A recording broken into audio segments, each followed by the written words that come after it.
good Saturday morning to you. This is Tabasco, the Gen X Sophisticated Biker, and this is Garage Therapy. Worked really hard for the last year to build the website and the digital magazine, to which we switched over to primarily the website, where we cover women, and their contribution to the motorcycle industry, as well as, touch on racing. And then we have travel and events, give our take on those. We'll get better if we get some sponsorship ever and can get out to some, events nationally and travel more. But, been a tough year too. I don't know how long it'll take to recover. So a lot of businesses are really tight on their budget. But in actuality, if they gave us a look, that's a good thing, because I didn't price this, astronomically for having a reach over 1 million a month. I mean, with the website, which is sophisticatedbiker.com, by the way. It was to be a motorcycle resource brand. I mean, that's why it's its own social media site. It's got groups and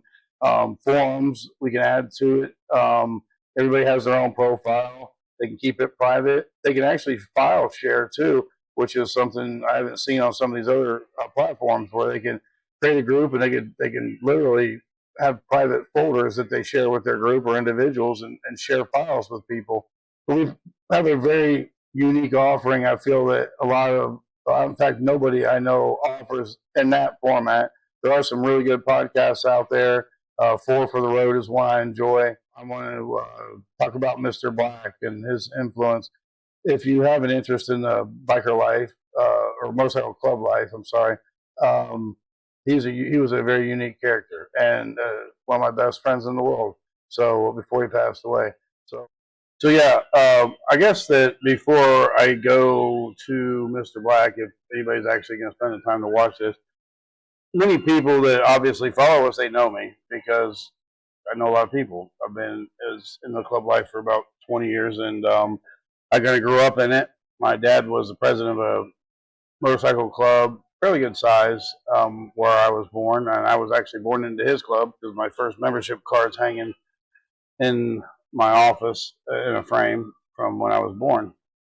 And there's pictures and stuff, and I'll share some of that stuff. That's just the history of that life, I grew up a kind of a, well, here's the thing. I definitely grew up different than most, but not all, because one thing that I noticed with the whole Gen X movement was, I mean, a lot of people, I resonate with a lot of people. They think like I do, and they had a very similar upbringing. I don't think we knew that at the time. I don't think there was no Gen X thing, but latchkey kids, stuff like that.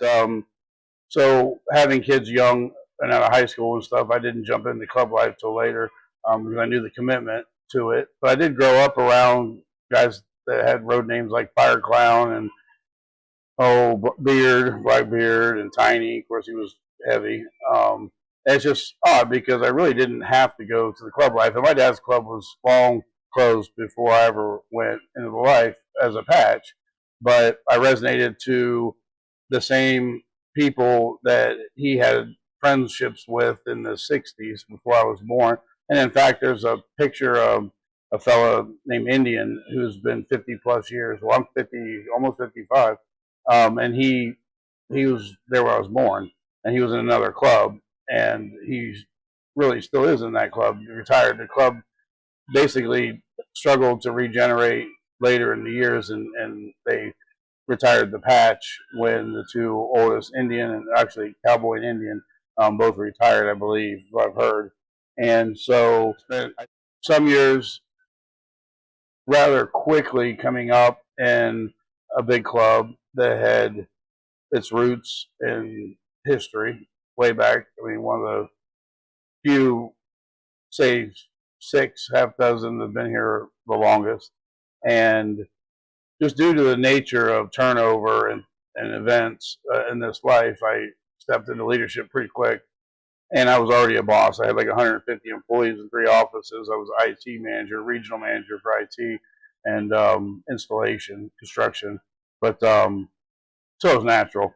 But anyway, so I was there about 4 years, and then some as often does, some shit went sideways, and I left, and a big faction of this international club had split And I didn't go to them right away, probably maybe at least a year or more.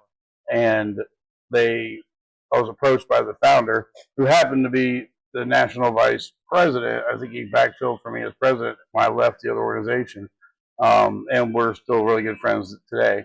He wanted to beat me up the day I quit, but I felt that I couldn't accept what I had been told, and it wasn't an easy decision. I'd given somebody my word, and it was either I break my word to them, and say, oh well, this is what was dictated, or I stand tall and I say, you know what?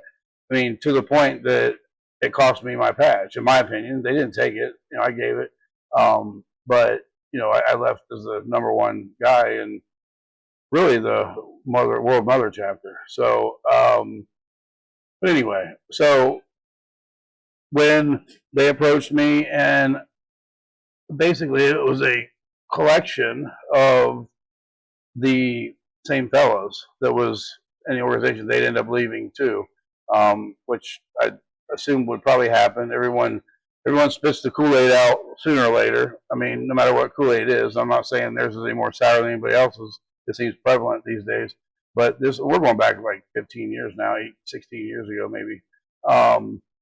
So we ran with them. The founder stepped out, and I was made POP. And it was a local to a capital city in Midwest. So, we have about 15, 18 guys. I built that up to 52, and we went from no chapter, really no clubhouse, to, well, it was a great time. We had 4 clubhouses when and I went over to a diamond club that I have known since birth as well. They've known me. There's only 2 major diamonds where I came from.